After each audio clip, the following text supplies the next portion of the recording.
Tuhan bersamamu dan bersama rohmu. Inilah Injil suci menurut Lukas. Dimuliakanlah Tuhan. Sekali peristiwa, datanglah kepada Yesus beberapa orang Saduki yang tidak mengakui adanya kebangkitan. Mereka bertanya kepada Yesus, "Guru, Musa menuliskan perintah ini untuk kita. Jika seseorang yang mempunyai saudara laki-laki mati meninggalkan istrinya, tetapi ia tidak meninggalkan anak, maka saudaranya harus kawin dengan istrinya itu dan memberi keturunan bagi saudaranya. Ada 7 orang bersaudara. Yang pertama kawin dengan seorang perempuan, lalu mati tanpa meninggalkan anak. Lalu perempuan itu dikawini oleh yang kedua dan oleh yang ketiga, dan demikianlah berturut-turut oleh ke-7 saudara itu. Maka semuanya mati tanpa meninggalkan anak. Akhirnya perempuan itu pun mati. Bagaimana sekarang dengan perempuan itu? Siapakah di antara orang-orang itu yang menjadi suaminya pada hari kebangkitan? Sebab ke-7-nya telah beristrikan dia." Jawab Yesus kepada mereka, "Orang-orang dunia ini kawin dan dikawinkan, tetapi mereka yang dianggap layak untuk mendapat bagian dalam dunia yang lain itu dan dalam kebangkitan dari antara orang mati tidak kawin dan tidak dikawinkan. Mereka tidak dapat mati lagi sebab mereka sama seperti malaikat-malaikat dan mereka adalah anak-anak Allah karena mereka telah dibangkitkan." Tentang bangkitnya orang-orang mati, Musa telah memberitahukannya dalam cerita tentang semak duri, di mana ia menyebut Tuhan sebagai Allah Abraham, Allah Ishak dan Allah Yakub. Ia bukan Allah orang mati, melainkan Allah orang hidup. Sebab di hadapan Dia semua orang hidup.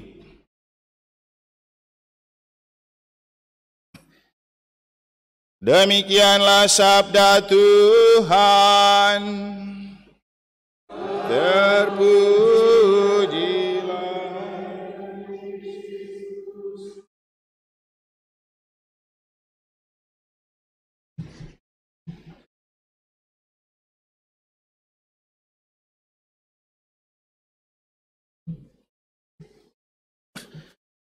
Yang paling penting dalam hidup adalah merasa masih memiliki cinta, bukan masih memiliki pasangan. Karena faktanya, orang yang punya pasangan belum tentu masih memiliki cinta. Tetapi orang yang sudah tidak punya pasangan masih memiliki cinta. Itulah yang dapat kita maknai untuk menyimpulkan arti dari ketika orang-orang Saduki bertanya tentang siapakah yang akan menjadi suami seorang perempuan yang sudah kawin 7 kali dengan 7 saudara. Yesus memberikan jawaban yang sangat mencerahkan, tapi juga sangat membantu kita untuk memperkuat iman akan kebangkitan. Bahwa kebangkitan bukan tentang bicara seperti kita masih hidup, ada istri, ada suami, ada orang-orang dekat. Tidak. Kebangkitan adalah sebuah kondisi di mana kita terlepas dari pelbagai macam bentuk ikatan dunia, karena yang paling penting adalah jiwa kita digenggam dalam pelukan kasih Allah. Karena kematian, seperti yang saya katakan di kuburan beberapa hari lalu, adalah saat di mana Tuhan memeluk untuk menjemput kita kembali ke pangkuannya. Dan yang paling penting dari kematian adalah tentang kebahagiaan jiwa, bukan badan. Dan memang mati adalah kerapuhan dan kemusnahan badan, tetapi jiwa tetap hidup. Inilah alasan kenapa setiap kali kita mendoakan orang yang sudah meninggal, bunyi doanya adalah mohon kebahagiaan kekal bagi jiwa. Karena jiwa itu yang lebih penting dan perlu hidup dalam dekapan Allah. Karena sejatinya jiwa dan hidup yang kita miliki adalah anugerah Allah ketika ke dalam materi tubuh Tuhan menghembuskan nafas untuk kita hidup.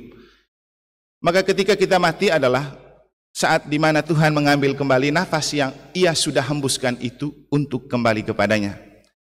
Tapi juga tidak selamanya jiwa kita kembali kepada Allah, karena sangat ditentukan bagaimana kita hidup untuk menyesuaikan antara memelihara badan dan jiwa. Maka tingkah laku selama hidup sangat menentukan apakah jiwa kita kembali kepada Tuhan atau tidak.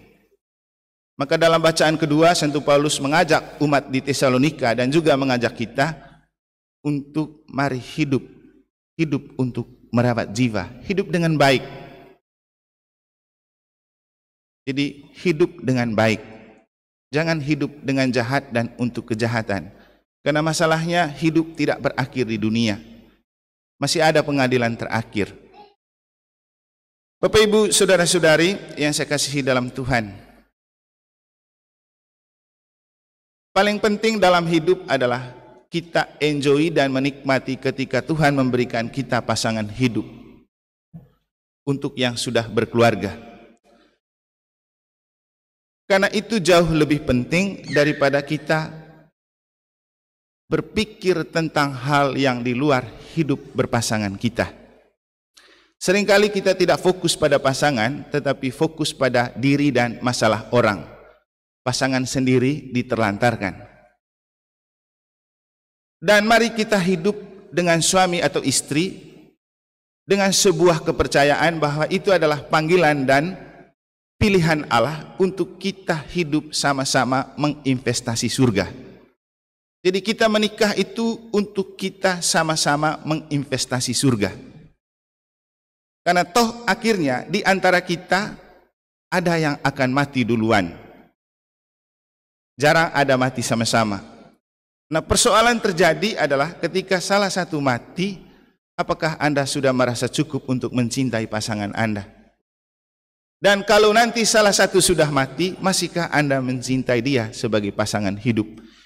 Itu jauh lebih penting daripada berpikir tentang setelah mati dia masih jadi istri atau suami saya enggak? Karena Yesus bilang hidup setelah hidup di dunia ini itu urusan Tuhan. Tidak ada urusan lagi dengan keluarga kita di dunia ini. Tidak ada kawin dan dikawinkan. Karena memang logikanya seperti yang saya katakan di susteran tadi malam, kalau seandainya setelah mati masih ada kawin dan dikawinkan, bukankah surga itu akan cepat penuh? Anda bayangkan ketika mati masih juga lanjut menikah dan kawin di surga. Kalau di surga kan surganya cepat penuh sesak karena ada keturunan lagi di sana. Jadi inilah logika berpikir kaum Saduki yang ingin dicerahkan oleh Yesus, sekaligus mencerahkan pikiran kita bahwa paling penting dalam hidup itu bukan tentang nanti setelah mati masih punya saya enggak. Ini tentang istri atau suami, tapi juga ini tentang harta kekayaan. Jadi setelah kita mati, harta kekayaan itu masih punya kita enggak? Enggak kan? Punya orang hidup. Yang paling penting untuk kita mengalami ketenangan dan kebahagiaan jiwa. Dan yang paling penting adalah tetap merawat cinta walau badan sudah terpisah. Karena cinta sejati adalah selalu memiliki dan punya rasa memiliki untuk seseorang atau pasangan yang bahkan ketika dia sudah mati, kita tetap melihat dan memandang dia sebagai istri atau suami, karena cinta tidak pernah mati walau badan harus mati. Satu kali saya pergi memberkati kuburan dari seorang suami yang baru ditinggalkan istrinya. Saya kaget di batu nisannya sudah tertulis langsung nama suaminya yang masih hidup yang bersama saya pergi ke kuburan. Saya kaget. Lalu saya tanya, kok namamu sudah ada di sini? Ya Romo, namanya cinta sampai mati. Jadi biar dia sudah mati, dia tetap istri saya dan saya tetap menjadi suaminya. Saya akan melihat orang ini masih jiwa muda. Ya, kalau dilihat oleh anak-anak ABG pun masih tertarik dengan bapak ini. Apalagi ibu-ibu janda-janda pasti lebih ngiler lagi. Lalu saya pernah bertanya, kamu punya penampilan seperti ini, dan anak-anakmu ada yang sudah kuliah, sudah sekolah, dan sendiri di rumah. Kamu merasa tidak kesepian? Saya kan coba saja. Tidak, Romo. Kamu tidak merasa tergoda kalau ada orang yang ganggu-ganggu atau juga melihat orang lewat? Dia hanya senyum-senyum saja. Lalu dia bilang begini, saya bilang gini, kamu masih bisa bantu di gereja. Dia bilang, Romo kasih tugas apa saja di gereja, kecuali jadi prodiakon dan kaling. Yang lain saya bisa kerjakan, dan Romo mau minta bantu apa saja, saya siap. Tapi jangan minta saya untuk satu hal ini. Saya bilang, apa? Jangan suruh saya ambil istri lagi. Nah, ini umat di negara.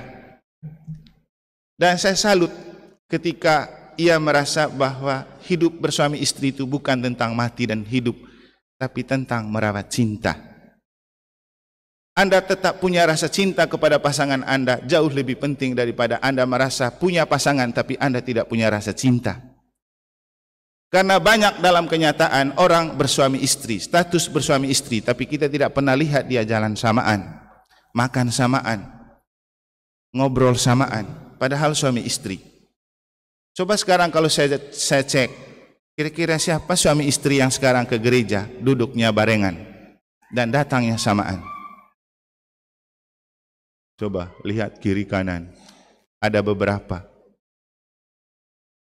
Jadi Anda punya suami dan punya istri, kok Anda tidak menikmati cinta dengan menikmati hidup bersama-sama?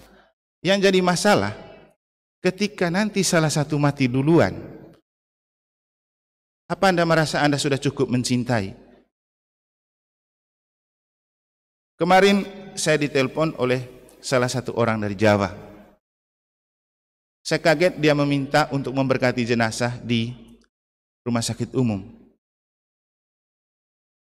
Saya bilang oke, nanti saya ke sana sekaligus saya mau siap misa kesusteran. Begitu sampai di sana, saya lihat jenazahnya dibungkus dengan pakaian-pakaian yang macam bencana itu. Ada suami dan anaknya tunggu di pintu. Lalu saya memberkati, lalu setelah memberkati dengan bau yang sudah agak tidak enak, saya coba tanya, ini meninggal karena apa? Suaminya masih dalam keadaan stres kali. Lalu ada kakaknya yang mengatakan ini meninggal di bawah arus. Dia bilang dia meninggal karena dia jatuh dari kapal, kemudian dia hilang dan baru ditemukan. Ketika mencoba bertanya suaminya, cerita singkatnya, dia mengatakan bahwa kami jalan bersamaan, naik feri bersamaan, waktu penyeberangan dari Gilimanuk dari Ketapang ke Gilimanuk. Lalu satu kali suaminya casape, kan di dalam kapal, dia tidak berpikir akan kehilangan istri. Pas mau turun, dia cari istrinya sudah tidak ada. Cek-cek di kapal sudah tidak ada.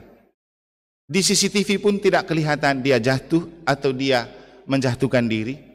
Tapi yang pasti istrinya sudah tidak ada saat dia tidak membayangkan hal itu akan terjadi. Bapak Ibu, ini fakta. Tapi tentu ini sebuah pengalaman yang sangat baik. Tadi malam ketika saya menceritakan ini di susteran, Suster Jenderal OSF dari Polandia, dia kagum.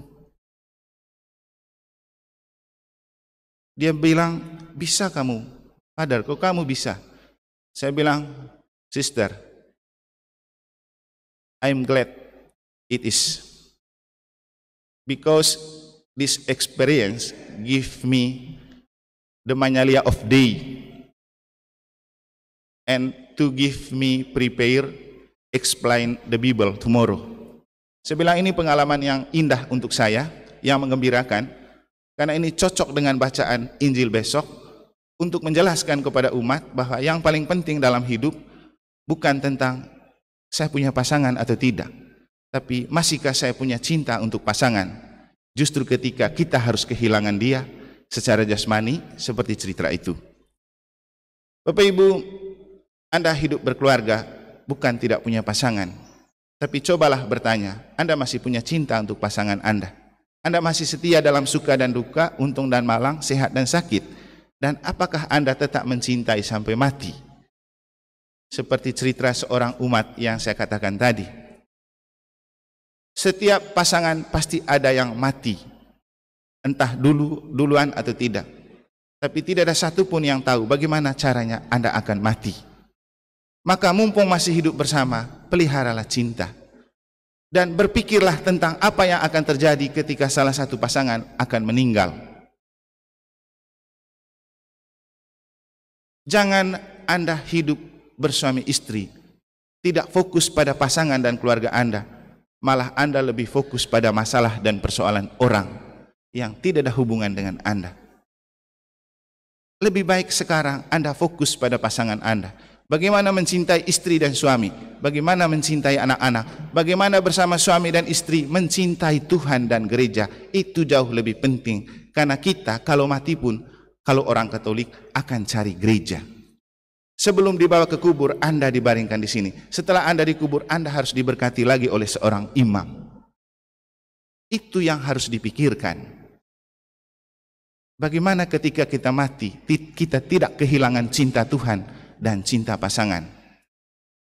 Mungkin lagu ini bisa menjadi sebuah inspirasi untuk kita merenungkan dan merefleksikan. Tetaplah mencintai sebelum Anda mati. If tomorrow never comes. Seandainya besok tidak akan ada dan datang lagi, apakah Anda sudah cukup mencintai pasangan Anda? Kalaupun besok salah satu dari antara Anda sudah tidak ada, jangan takut, karena kematian tidak pernah memisahkan cinta. Yang paling penting, tetaplah terus merasa punya cinta, daripada Anda merasa punya pasangan tapi tidak punya rasa cinta. Semoga Tuhan memberkati.